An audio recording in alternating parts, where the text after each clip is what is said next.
Good day guys and welcome back to the channel. So to those of you that are yet to subscribe to the channel, be it you are new and you have not yet subscribed, guys make sure you do to click on the subscribe button, like, share, make your comments, and also make sure you follow the Telegram channel so guys that once we drop 1 or 2 updates, you would not miss out on any single update. You will find the link to the Telegram channel in the comment section. Now let's see what we are going to be expecting for the day on our EURGBP. So let's see what EURGBP is going to be doing for us for the day. Now first thing first, before you take a trade, you need to know what the trend is. Remember, you don't take a trade without knowing the trend. You need to know what the trend is. And as you can see in our EURGBP, we are in an uptrend move. This is it right here. We are very much in an uptrend move, right? Market has given us a series of higher high and an higher low, right? Markets push up right here. It formed an high. Here comes the higher low, right?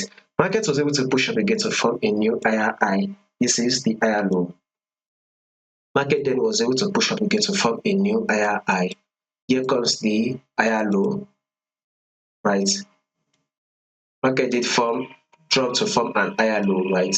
Market eventually pushed up again to form a new higher high, right? Now this has come back to form an equal higher low right here. So the market has dropped to form an equal higher low, right?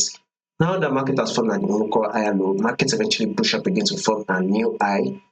It has now come back again to retest the same level, which form an equal higher low, right? Market has now pushed up right here, and it is now dropping, giving us a series of lower low and lower high right here. So you can see this is our first low, this is the lower high, right? Market eventually drop again to form a new lower low.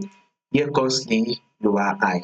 So market has now dropped again to form a new lower low. So with this new lower low, we will be expecting market to give us a lower high and then another lower low. Above all, for Monday, once the market opens, we should expect EURGBP to close, open and close bearish for the day. So a bearish move for the day is what we'll be expecting.